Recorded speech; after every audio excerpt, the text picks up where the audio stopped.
Bonjour à tous, c'est une petite vidéo de news pour à la fois moi et Intellivox parce que je suis actuellement en train de rentrer en France. Donc là ce que vous voyez c'est la carte de mon trajet.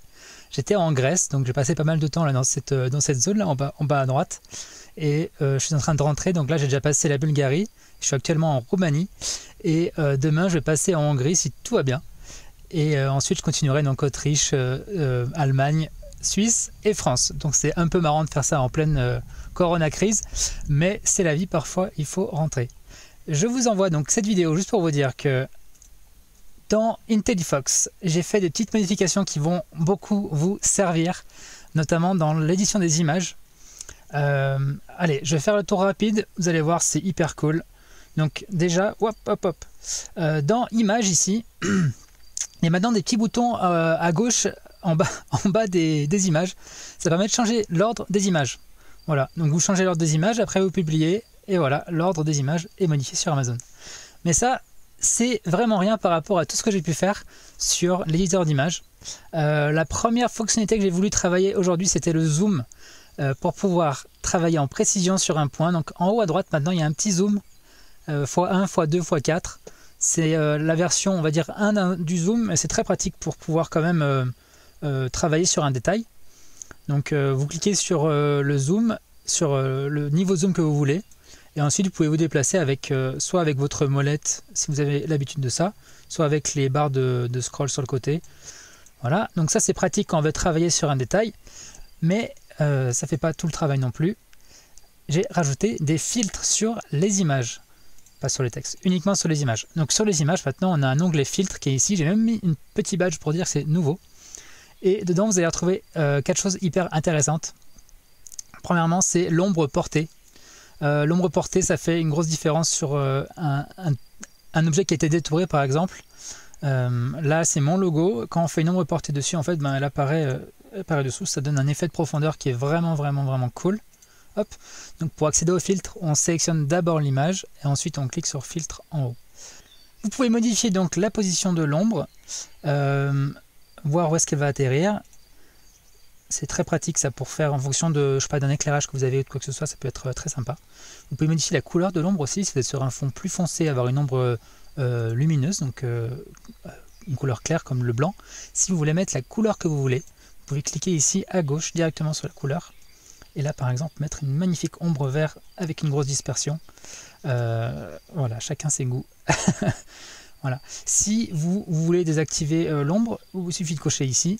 Et là, vous remettez en fait à 0 sans pour autant perdre la valeur que vous avez mis. Si vous recliquez sur activer, vous récupérez vos valeurs.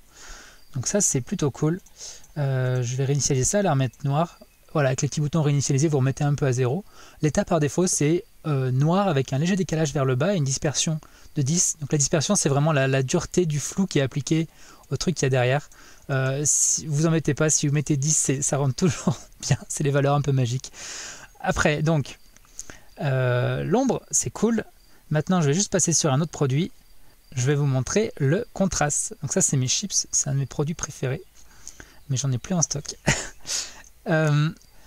Avec donc ces petites choses ici, on va pouvoir travailler sur le contraste, et ça, c'est vraiment cool. Vous voyez, ma photo d'origine, elle est comme ça, elle n'est pas très contrastée.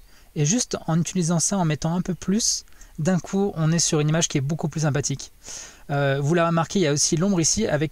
Là, c'était vraiment pour ça en fait que j'ai fait l'ombre portée aujourd'hui. Parce que cette petite assiette de chips, elle est bien sympathique, mais avec l'ombre, elle en jette grave. Donc voilà, c'est juste un clic, c'est hyper simple. J'ai travaillé aussi sur la luminosité. Donc là, c'est différent du contraste, c'est plus aller tirer sur la lumière. Le contraste, c'est augmenter le contraste entre le sombre et le clair. L'idée, c'est quand même de venir jouer avec ces valeurs pour voir en fait si vous pouvez améliorer tout simplement l'attrait de votre photo.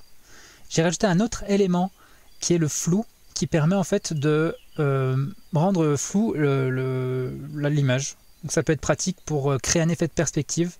Et la dernière chose que j'ai fait aujourd'hui, c'est une particularité avec le fonctionnement des images.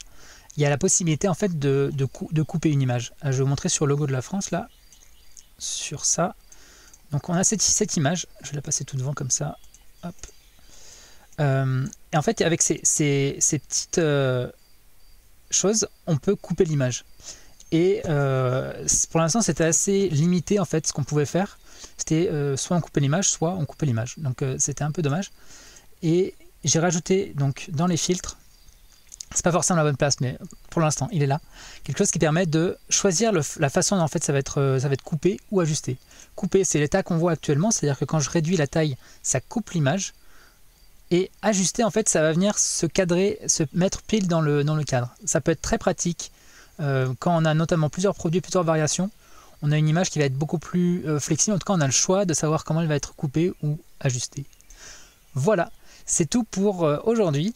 Je vous donnerai des nouvelles plus tard sur la suite. En tout cas, merci à tous. Merci à tous ceux qui se sont inscrits. Voilà, vous êtes plus d'une centaine et c'est incroyable. Je suis extrêmement content, je vous remercie vraiment beaucoup. Tout ça pour vous dire que le projet maintenant a une pérennité financière qui va lui permettre d'aller beaucoup plus loin, beaucoup plus vite. Et c'est vraiment incroyable. Bon, j'ai pas encore assez de moyens pour embaucher quelqu'un et donc pour déléguer des tâches et pour vraiment accélérer. Merci à tous et je vous dis à bientôt. Je ne sais pas dans quel pays je serai, mais en tout cas à bientôt.